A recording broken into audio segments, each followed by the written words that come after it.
What's up, everyone? John Rettinger from Techno Buffalo here. Apple's 2011 WWDC keynote just ended, and I have 4 pages of notes in front of me, which is about 2.5 pages more than I usually have during these Apple keynotes. There was a ton of stuff covered, so let me go ahead and walk you through what happened. So we're going to go ahead and do this a bit differently. Usually the recaps are me facing this direction, talking to the camera. Instead, I'm going to use Techno Buffalo as my backdrop here so I can show you some of the images that we're talking about. If you see me look down, again, it's because I got a whole bunch of notes in front of me. All right, so it began with talk of OS X Lion. We began with a little bit of demos. They gave some facts on Macs in general. 54 million Mac users. Lion now has 250 new features. In order to upgrade to Lion, you are going to have a snow leopard, so you can't go right from leopard to lion. You have to go leopard, snow leopard, lion. That's a lot of leopards. A lot of more multi-touch gestures here. You can see more information here as well. You're going to have full screen applications, which is really going to be quite handy. You're also going to have a built-in Mac App Store. We obviously have that right now to be able to do in-screen or in-app purchases, which will be kind of neat, sort of like those micro purchases you can do on your mobile phone or iPad right now. You're also going to have in-app push notifications, which we will talk much more about in just a minute. We've got Launchpad they talked about. It sort of looks like iOS type icons. They talked a bit about something called versions. You can see it right here. It's going to create a new version of a document each time it's opened, and it's just going to record the delta. And what the delta means is just the changes. You're not going to be stuck with a ton of different versions, but you're going to have really one version that has all the changes in it, so you're never going to be lost without something. Like, let's say you're editing a document, let's say hypothetically a term paper, and you forget to save it, and you're like, crap, now you're going to have that option.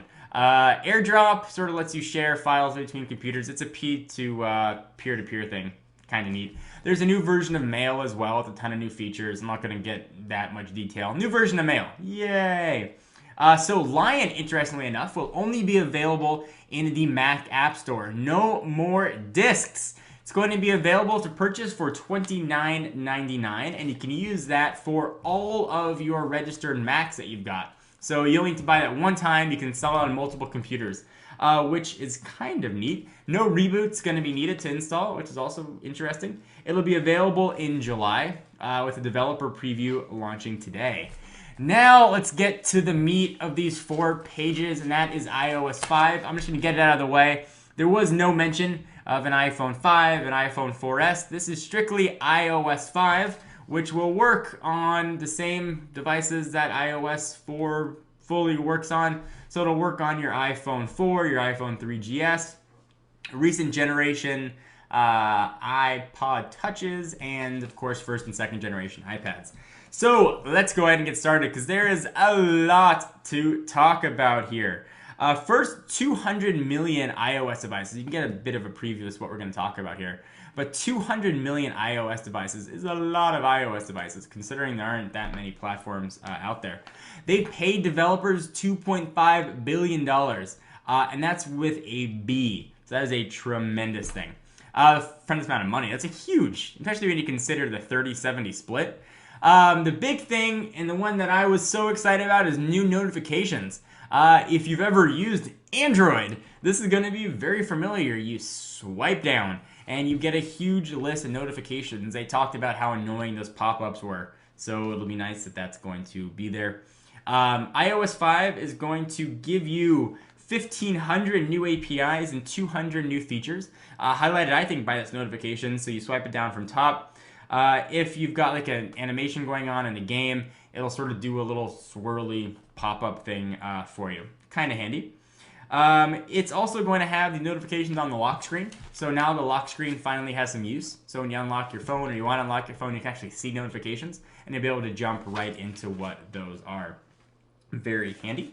We're going on to page 2, Newsstand, which is essentially iBooks for magazines and newspapers. Pretty easy. Twitter integration. There is now a lot of Twitter integration. You can share with camera, photos, maps, and there's a single sign-in. Pretty handy right there. Safari, there's now something called Safari Reader. You can read all this stuff on Techno Buffalo. If you want to sort of get rid of all the ads on a site, You just want the word. Safari Reader is going to do that for you. It's just the button. You hit it, you get it. Reminders now, which is now a fancy way to just say to-do lists. So you now have a built-in to-do list. There's a lot of stuff to talk about too in the next feature, which is reading list. It's going to give you the ability to read articles later. If there's a lot of stuff you want to read and you forget about it, essentially you can set yourself a reading list to go back and check it out. A lot of new features in the camera.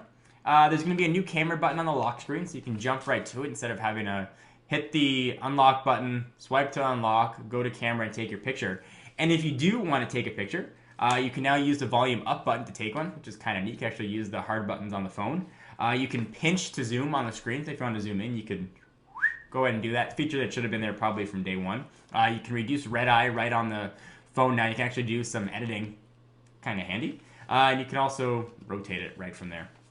Let's talk about Mail, because there's a lot of cool stuff in Mail, and you can see this right here. You now have a split-screen keyboard for typing on the iPad. I'm not sure how this is going to work, if it's going to be useful or not, but it is very handy. So you don't have to just type in Portrait or in Landscape anymore. Portrait, you can do a little quicker thumb type in action. Kind of handy. So updated keyboard, again, some updates to Mail. Something called PC Free. So when you, ordinarily, if you had bought an iPhone, you have to connect it to your PC first. No need to do that anymore. Super handy, I suppose. The next thing they talked about is Game Center. Oh, to back up to PC Free, and now be able to get your software updates over the air. So yay! Just be on Wi-Fi though. Game Center, 50 million Game Center users in just 9 months, and they gave a bit of a dig at Xbox Live, saying it took Microsoft. They have only 30 million users, and it took them 5 years. So 20 million extra in a much less time. This is the big one now, I think a big one, something called iMessage. If you've ever used BBM or BlackBerry Messenger as it's called, that's one of the big selling points behind a BlackBerry.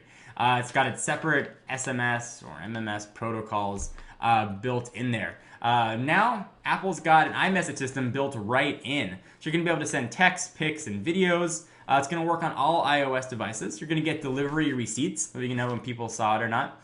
You can see if they're typing in real time, so it'll say typing. You're also going to get, of course, the new push notification system. It'll work cross devices, so you can start typing something on your iPhone, switch on over to your iPad. It'll work on Wi-Fi or 3G. If you've ever used BBM, it's one of those things you have to really use to appreciate how it works. When I first thought of it, I was like, what's the difference between just sending a text? Really handy thing to have. So this is one of the things that I'm actually really excited about.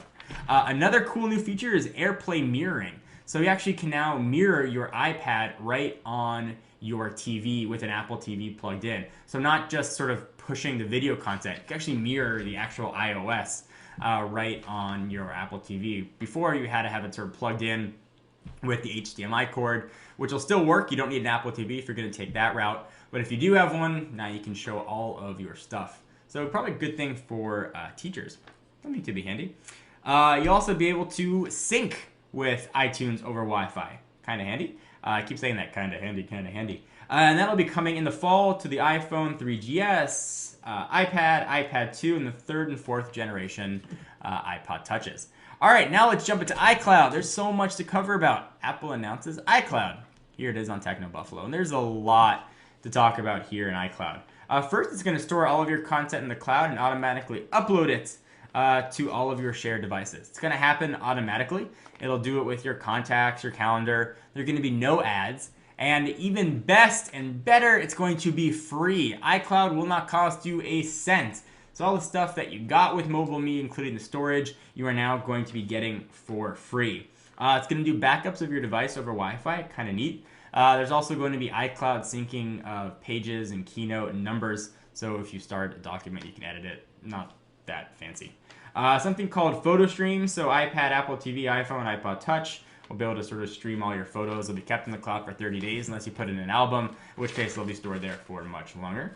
The next big thing is iTunes in the cloud. If you purchase a song on one device, you can download it at no additional charge to any other device. So if you think about that, if you bought a song on your iPad, you can actually download that same song for free right to your desktop or your iPhone or iPod Touch.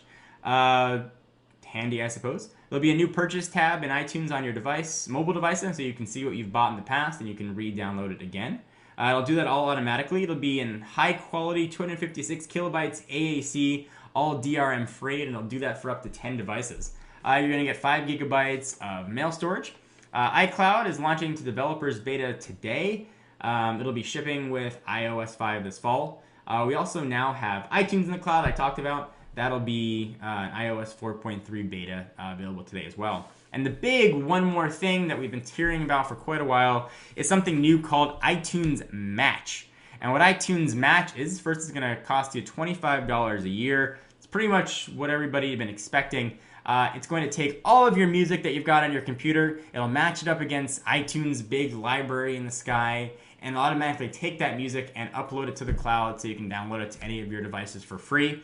It's going to do that in that same 256 kilobytes per second high quality AAC. So if you've got a lower quality version, it'll automatically upconvert it for you. And all this will be done in minutes, supposedly. So it'll go through your whole library, give you the ability to download the songs in just minutes. It'll be $25 regardless of how many songs you have. So if you have 2 songs or 20 million songs, or whatever number of songs iTunes has, if you have every one of them that's been bought supposedly legally through iTunes, you'll be able to get all of those right there.